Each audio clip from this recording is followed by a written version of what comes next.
Do not attempt to adjust your dial. Ba-da-bum-bum-bum. It's your boy Big Vern.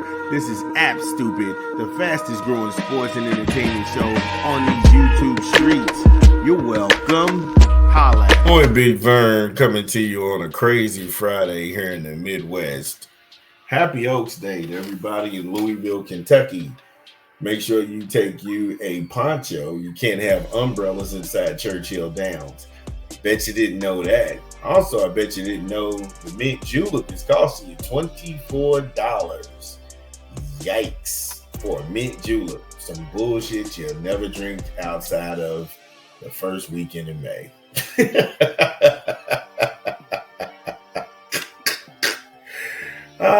call it for thunderstorms today, so if you got to get your pets outside, get them back in when it's nice and dry. Our last segment, we talked about Matt Weiss, the scumbag at Michigan. The university's trying to get immunity now, and you'll never guess what grounds they're seeking it on. Then we talked about Devin the Dream Haney, his return to the ring tonight. We are predicting that he will be victorious against Ramirez in a statement victory at 147.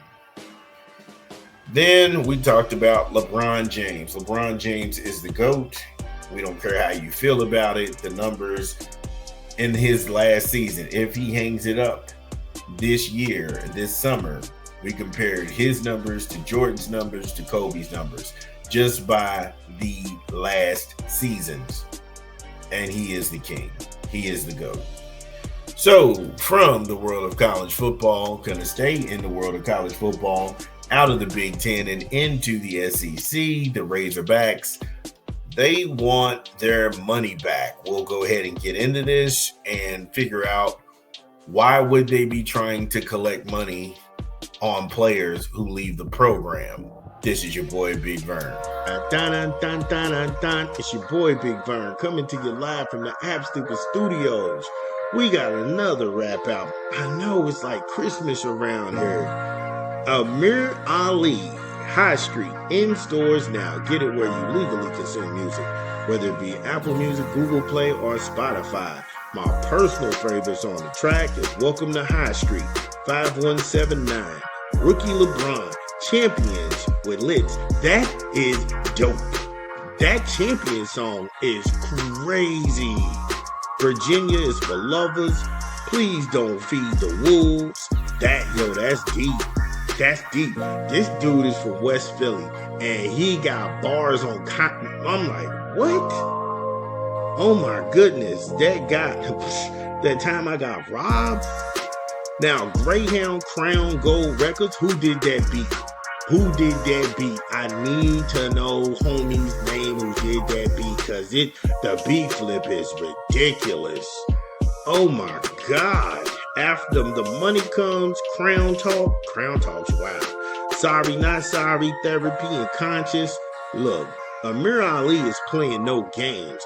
High Street, in stores now. Shout out to Amir Ali and High Street. I love that project. Do your thing, man. So when we last left off on the other side of the content, Arkansas, they want their money back.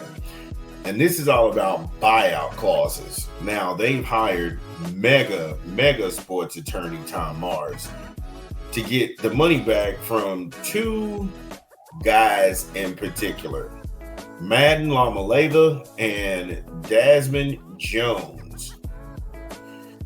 And this whole NIL landscape, I am always pro player, but I'm also a guy where your word has to matter on some level.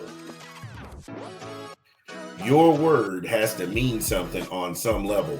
You can't have this set up where you're just doing any and everything. That's not going to work.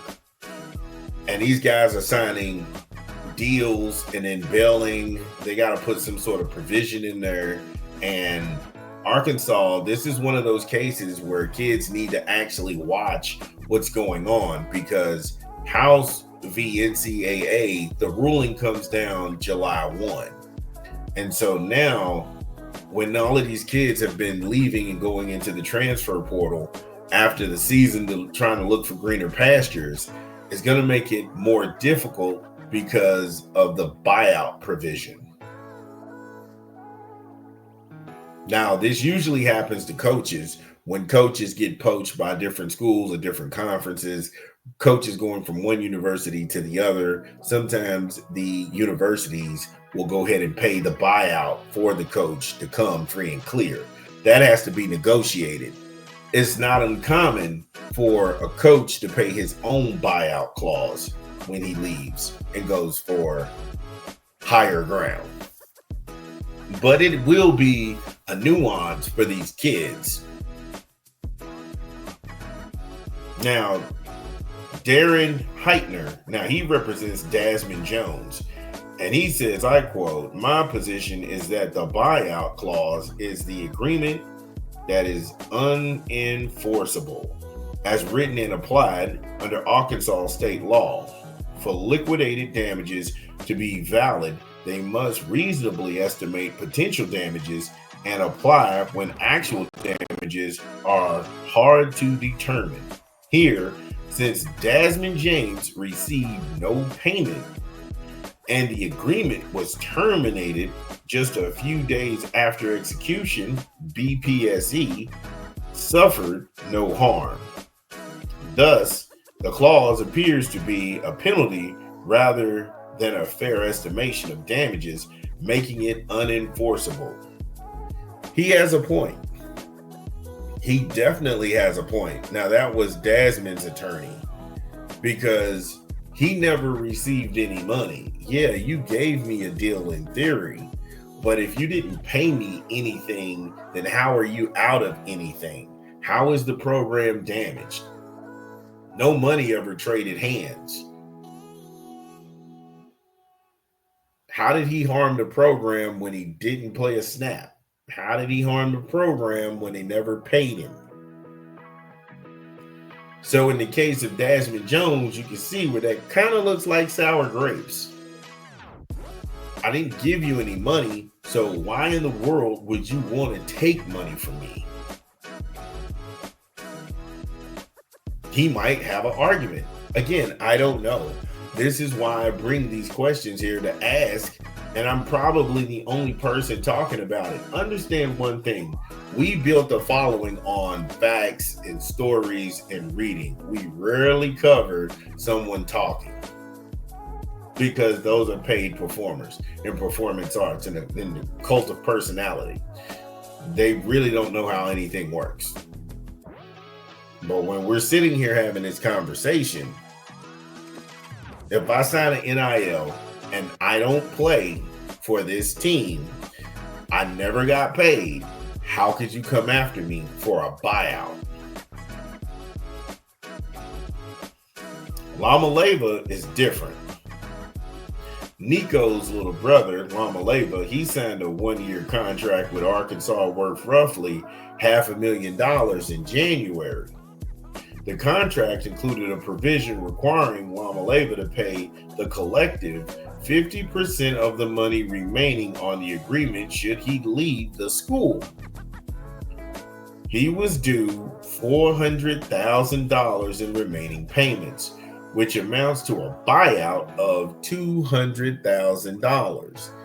His situation is a little different. Money changed hands. He wanted out, but he owed them money. In the provision, it's saying that he has to pay the collective $200,000. He's still yet to receive the other $400,000, He's yet to get the rest of that money. So I could see it in Lamaleva's case where, hey, look, they gave me $500,000 up front and I'm leaving. I got to give them $200,000 back. Cool. No harm, no foul. In this situation, you signed for $500,000. They only gave you $100K. You owe them $200K. So now you got to come up with another $100,000 if you haven't spent that first $100,000. You got to come up with another $100,000 just to even make them go away. So, of course, you see why they want to fight the case. They want to fight the case because, hey, look, we didn't get all of our money. We didn't get all of our money, and I'd rather give you half of the $100,000 you gave me than half of the $500K that I need to pay the collective. Again, these are all fair asks, and that's just where it is. And this is different, and it feels different because legal battles between collectives and former players, that may be the new landscape of college athletics. We paid you. We're going to start putting in these provisions. We're going to enforce these buyout clauses. You're going to start seeing more of these student athletes in court trying to fight for their legal freedom. This cannot be a money grab in a feeding frenzy. At some point, your word has to mean something. It can't mean we signed a deal and we're going to pay you $3 million. You're only going to get $500 up front. If you leave in the next 2 years, then you've got to pay us back $1.6 million. That's just, these deals will have to be restructured. And I don't know if House V NCAA is going to do everything retro, going back to everything preceding the ruling date of July the 1st, or are they going to say, hey, look, going forward, this may be the new norm? And I may lean towards the latter because I don't know how you would enforce the buyout clauses on hundreds and thousands of kids. That would actually backlog the courts. Because most of these kids who went from certain schools to other schools, they're now in the pros. So again, it'd have to be the ruling from July the 1st going forward. And if that's being the case, you're going to start seeing a lot of kids will be tied up in court. And a lot of kids will have to come out of their pocket to pay back big money that they took from mega donors and collectives. But like I say, we'll keep on monitoring this situation as it develops. But I'd like to know your thoughts. Get in the comments. It's your boy, Big Vern. Again, if you are listening to this pod, get in the comments. Let us know, did we get it right? What did we leave out? This is Big Vern. We talk back. We'll be back. Top of the hour. This is your boy.